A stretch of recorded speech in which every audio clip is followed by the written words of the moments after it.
2016 में stranger thing release हुआ था एंड नाउ स्ट्रेंजर थिंग का फाइनल सीज़न जस्ट रिलीज़ हुआ है। स्ट्रेंजर थिंग रियल लाइफ से काफ़ी इंस्पायर्ड है। I thought why don't I make a video explaining what it is. अगर आपने स्ट्रेंजर थिंग नहीं देखा you should definitely watch it. बिना स्पॉइलर आपको थोड़ा ब्रीफ डिस्क्रिप्शन दे देता हूँ। स्ट्रेंजर थिंग बेसिकली सीरीज़ है ग्रुप ऑफ फ्रेंड्स की। दे डिस्कवर ए मिरर वर्ल्ड, उसको बोलते हैं अपसाइड डाउन वर्ल्ड। एंड इस ग्रुप में एक लड़का होता है जो उस मिरर वर्ल्ड में फंस जाता है। उसको निकालने के लिए एक लड़की, उसके पास साइकिक पावर होती है एंड उसको निकालने के लिए वो मिरर वर्ल्ड का पोर्टल ओपन करती है। बट उस पोर्टल में जितने भी क्रीचर्स होते हैं, मॉन्स्टर्स होते हैं, वो रियल वर्ल्ड में आ जाते हैं। ये ब्रीफ डिस्क्रिप्शन बहुत ही ज़्यादा इंपॉर्टेंट था to understand the rest of the story. Yes, stranger thing real life से इंस्पायर्ड है। इस स्टोरी में काफ़ी चीज़ें हैं लाइक टेलीपोर्टेशन, एलियन जैसे दिखने वाले figures, brutal experiment on kids and much more. So 1943 को यूएस नेवी एक एक्सपेरिमेंट परफॉर्म कर रही होती है on a ship called USS Eldridge. USS Eldridge बनाया गया था बेसिकली फॉर वर्ल्ड वॉर 2 के लिए। 300 फीट लंबा, 36 फीट लंबी बीम लाइट एंड 190 से 230 लोग इस शिप में आ सकते थे। आगे जाके और बताऊंगा इस शिप के बारे में। सो फिलाडेल्फिया के एक शिप यार्ड के पास होती है जहाँ पर इस शिप को पार्क करा जाता था। अब एक्सपेरिमेंट क्या था? शिप को invisible banana so that world war के लिए यूज़ करा जाए।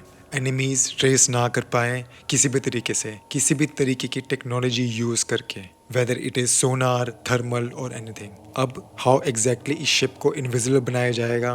Bye using two method, but using Einstein unified field theory and Tesla's electromagnetic. अगर मैं बहुत ही सिंपल वर्ड्स में आपको एक्सप्लेन करूं कि क्या चीज़ है ये, सो आइंस्टाइन की यूनिफाइड थ्योरी का मतलब है आइंस्टाइन चाहता था कि सिर्फ एक ही इक्वेशन से पूरा का पूरा यूनिवर्स को अंडरस्टैंड करा जाए।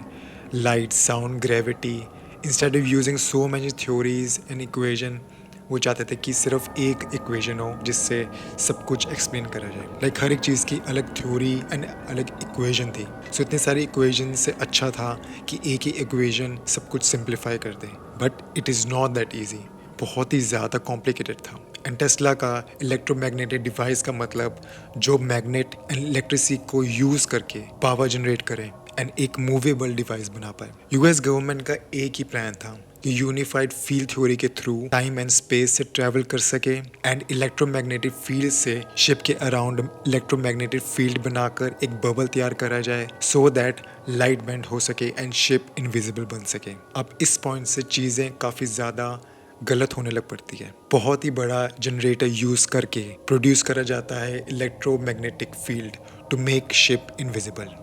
बट जैसे ही जनरेटर स्टार्ट होता है शिप के आसपास बहुत ही बड़ी एक ब्राइट कलर की ग्रीन लाइट उसको कवर कर लेती है, जिसकी वजह से एक स्पेस टाइम टनल खुल जाता है एंड शिप अचानक से गायब हो जाती है for 15 minutes. And Philadelphia harbour से टाइम ट्रैवल करके 320 किलोमीटर दूर नॉर्फोक वर्जीनिया पहुंच जाती है ये शिप एंड आफ्टर 50 मिनट्स वो वापस फिलाडेल्फिया हार्बर पर आ जाती है। शिप को इनविजिबल बनाना था बट वो टेलीपोर्ट हो जाती है एंड टाइम ट्रैवल करके वो कहीं दूर पहुंच जाती है। अब ये हुआ कैसे? इतनी बड़ी गड़बड़ हुई कैसे? आगे बताऊंगा। लोगों ने बहुत ही हॉरिफाइंग चीज़ देखी जो किसी ने इमेजिन भी नहीं करी थी। It is straight out of A horror movie. काफ़ी लोग, काफ़ी क्रू मेंबर जो शिप पर थे गायब हो गए। कुछ क्रू मेंबर्स बिल्कुल बर्फ़ की तरह फ्रीज हो गए थे, हिल भी नहीं पा रहे थे। एक तरीके का कॉमा में चले गए थे क्रू मेंबर्स। एंड उन क्रू मेंबर्स को 6 महीने के लिए एंड $5 मिलियन खर्च हुए to unfreeze them. 2 crew members आग में जल उठे थे एंड काफ़ी लोग शिप के अंदर घुस गए थे like you see in a video game. And कुछ मेंटली अनस्टेबल हो गए थे। कुछ लोग कुछ दिनों के बाद अचानक गायब हो गए एंड कुछ लोग गायब होने के बाद वापस आ गए थे आफ्टर मैनी ईयर्स। अब इतना बड़ा कांड होने के बाद ये देखकर एक्सपेरिमेंट को बंद कर दिया गया। इस एक्सपेरिमेंट के आउटकम को देखकर scientists and US navy decide करती है कि इस एक्सपेरिमेंट को ग्राउंड पर लेकर जाया जाए एंड और भी ज़्यादा डीपर लेवल पर इस पे काम करा जाए। एंड और एडवांस लेवल पर लेके जाया जाए, बिकॉज इस एक्सपेरिमेंट से काफ़ी पॉसिबिलिटी खुल जाती है टाइम ट्रैवल की एंड टेलीपोर्टेशन की एंड दूसरे डायमेंशंस की ओपन होने की। सो इस एक्सपेरिमेंट को फिलाडेल्फिया के बाद 1980s में मॉन्टक नाम की एक जगह पर लेके जाया जाता है। मॉन्टक या मॉन्टेक पॉइंट एक्चुअली एक लॉन्ग आइलैंड के टिप पर है, well known for its light house. वहाँ पे एक बहुत बड़ा सुंदर लाइट हाउस बना हुआ है, बट इसके आसपास एक मिलिट्री बेस भी बनाया गया था। इस बेस का नाम होता है कैंप हीरो। गवर्नमेंट ने इस फिलाडेल्फिया एक्सपेरिमेंट को मॉन्टक पर सीक्रेटली शिफ्ट कर दिया गया था। क्यों? Because it was isolated and most importantly वो एक रेडार बेस था, जिसकी वजह से वहाँ पर बहुत बड़े इलेक्ट्रोमैग्नेटिक इक्विपमेंट्स थे, perfect for field manipulation. Even छोटे से छोटे बच्चों पर भी यहाँ पर एक्सपेरिमेंट करे गए थे। बाहर से ये एक बहुत ही ज़्यादा सिंपल बेस, मिलिट्री बेस लगता है, बट अंदर ह्यूमैनिटी का सबसे बड़ा, सबसे बुरा एक्सपेरिमेंट हो रहा था। सो अगर ये एक्सपेरिमेंट एक सीक्रेट था तो पता कैसे चला? वहाँ पर जो आसपास लोग रहते थे उन्होंने क्लेम किया कि यहाँ पर काफ़ी डेंजरस एक्सपेरिमेंट हो रहे हैं। सो एग्जैक्टली वहाँ हो क्या रहा था? किस तरह के एक्सपेरिमेंट हो रहे थे? Mind manipulation, mind control experiments, time travelling, teleportation, contact with other world creatures, psychic amplification, बच्चों की साइकिक एबिलिटीज़ को यूज़ करके एक्सपेरिमेंट करे जा रहे थे। अब यहाँ से कहानी काफ़ी ज़्यादा इंटरेस्टिंग हो जाती है। यहाँ पर एक एक्सपेरिमेंट करा जाता है माइंड एम्पलीफायर। ये एक्सपेरिमेंट करा जा रहा था एक चेयर को यूज़ करके, जिसका नाम होता है Montauk chair. According to resources बताया है कि एलियंस एंड नाजी की टेक्नोलॉजी को यूज़ करके इस चेयर को बनाया गया था to increase the psychic power. जो भी इस चेयर पे बैठा होता है, जो भी इस चेयर पर बैठेगा, इमेजिन करेगा एंड वो चीज़ फिजिकल फॉर्म में मैनिफेस्ट हो जाएगी। Sounds too good to be true. अब इस चेयर पर काफ़ी लोग बैठकर एक्सपेरिमेंट कर रहे थे। उनमें से एक लड़का सबसे ज़्यादा स्ट्रॉन्ग था, जिसकी साइकिक पावर सबसे ज़्यादा स्ट्रॉन्ग थी। वो था डंकन कैमरॉन। आगे की स्टोरी से पहले मैं आपको डंकन के बारे में थोड़ा बता देता हूँ। सो दो भाई होते हैं, इन दोनों भाइयों का नाम होता है Duncan and bleak. Duncan Cameron and L bleak were one of the scientists on the ship experiment. जो फिलाडेल्फिया शिप एक्सपेरिमेंट हो रहा था, वहाँ पर ये दोनों भाई काम करते थे। काफ़ी कंफ्यूजिंग है इन दोनों की स्टोरी। काफ़ी टाइम लगा मेरे को इन्फॉर्मेशन गैदर करने में। बाकी के क्रिएटर्स ने कुछ अच्छे तरीके से इसको एक्सप्लेन नहीं किया, but I will explain it to you in a simple manner. Duncan and इसका ब्रदर ब्लीक को एक कंट्रोल रूम में साइन करा जाता है, which was situated in deep within the ship. So unlike other crew members, Duncan and Bielek बच गए teleportation होते हुए एंड उनको कोई हार्म नहीं हुआ। जब शिप टेलीपोर्ट होके वर्जीनिया गई थी, ये दोनों भाई बच गए थे। एक्चुअल में दो एक्सपेरिमेंट करे गए थे। पहला एक्सपेरिमेंट था 20 जुलाई 1943 को, जब शिप को इनविजिबल बनाना था एंड वो इनविजिबल हो गया था। बट देन दूसरा एक्सपेरिमेंट था 12 अगस्त को एंड इस बार शिप टेलीपोर्ट हो गई थी, as I mention before. But कैसे? Something strange happen like 3 days ago। इस शिप के पास एक यूएफओ को स्पॉट करा गया था एंड अकॉर्डिंग टू रिसोर्सेज, इस यूएफओ की वजह से शिप के आसपास जो इलेक्ट्रोमैग्नेटिक फील्ड थी उसमें गड़बड़ हो गई थी, जिसकी वजह से वो टेलीपोर्टेशन हो गई थी। So this is how ship was teleported to Virginia and Duncan and Bielek भी इस शिप पर थे। सो बाकी के शिप के मेंबर्स आ तो गए थे वापस, बट ये दोनों भाई उस शिप से उतर गए थे। So coming back to Montauk project, Duncan सभी सब्जेक्ट्स में से सबसे ज़्यादा साइकिक पावर रखता था। डंकन जो भी इमेजिन करता था, उस चेयर पर बैठकर वो मैनिफेस्ट हो जाती थी। सो साइंटिस्ट ने काफ़ी एक्सपेरिमेंट करे डंकन को उस चेयर पर बिठाकर। वो जो भी सोचता था वो चीज़ मैनिफेस्ट हो जाती थी। इसी सक्सेस को देखने के बाद साइंटिस्ट ने ये प्रोजेक्ट और ज़्यादा पुश करना शुरू कर दिया। सो डंकन को बोला कि अपनी साइकिक पावर की यूज़ करके टाइम एंड स्पेस को बेंड करके, I don't know how, and radar की हेल्प से एक टाइम का टनल खोल दे। सो डंकन ने उस टाइम वर्म होल को खोल दिया, जो कि 1943 में था। सो डंकन ने उस टाइम वर्म होल को खोल दिया जो 1943 में शिप को टेलीपोर्ट करके वर्जीनिया पहुंच गया। एंड शिप वाला डंकन एक्चुअल में ये वाला डंकन था। इन सिंपल वर्ड्स, 1943 वाला जो टाइम वर्म होल खुला था, 1983 वाला डंकन ने खोला था, बट वो फ्यूचर में आ गया था।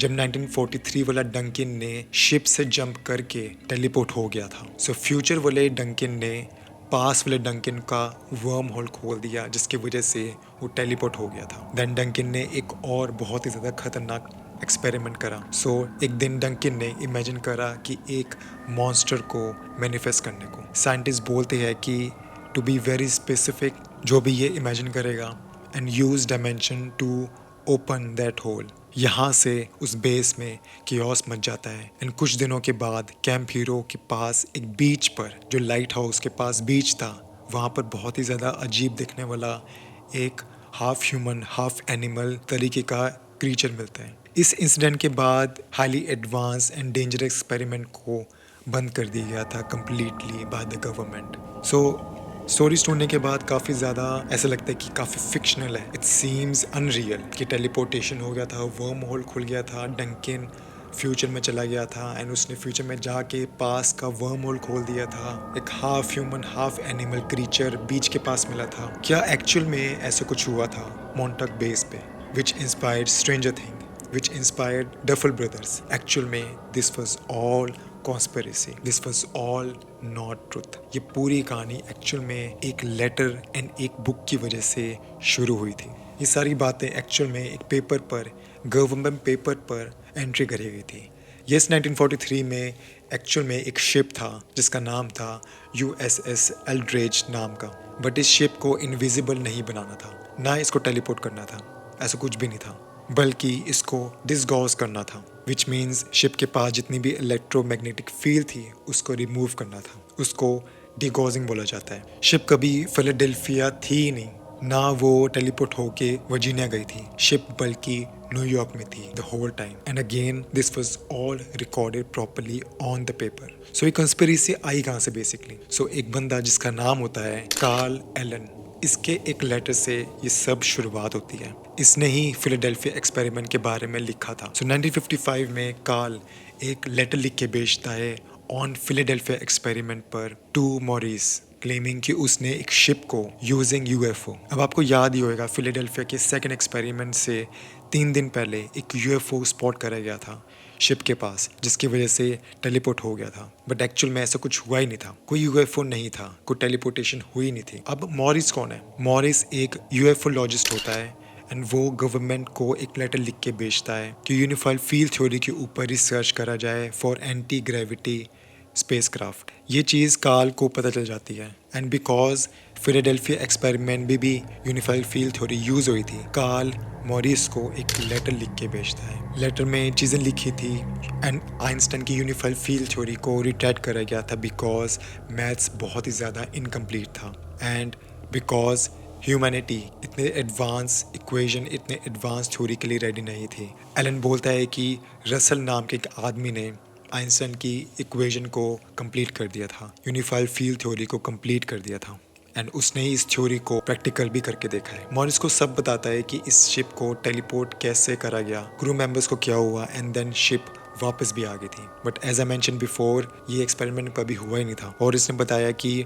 लेटर में बहुत ही ज़्यादा सूडो साइंस लिखा गया था, अलग अलग तरीके की टर्म्स एंड चीज़ों को लिखा गया था, कोई एविडेंस नहीं था, किसी भी बात की कोई सेंस नहीं बन रही थी। बाद में ये लेटर एक न्यूज़पेपर वालों को पब्लिश हो जाता है समहाउ एंड आपको पता ही होगा मीडिया वाले चीज़ों को और भी ज़्यादा एग्जैजरेट कर देते हैं। अब वहाँ से इस कॉन्स्पिरेसी को और भी ज़्यादा मिथ मिलने लग पड़ा और भी ज़्यादा ह्यूमर्स मिलने लग पड़े। Actually it was all Carl जो क्लेम करता था कि शिप को टेलीपोर्ट करा गया था। I think he just wanted publicity using Morris by claiming false signs. So फिर मोंटाक प्रोजेक्ट या कैंप हीरो शिप पर कैसे आया? आया ही नहीं था कभी, उसको लाया गया ज़बरदस्ती। दोनों कम्प्लीटली अलग प्रोजेक्ट्स थे, अलग चीज़ें थी। यस, फिलाडेल्फिया नाम का शिप था, यस उस पर एक्सपेरिमेंट चल रहे थे to remove electromagnetic field, not to teleport or make it invisible. And Montauk Base जो कि establish हुआ था during World War II. Montauk Base basically एक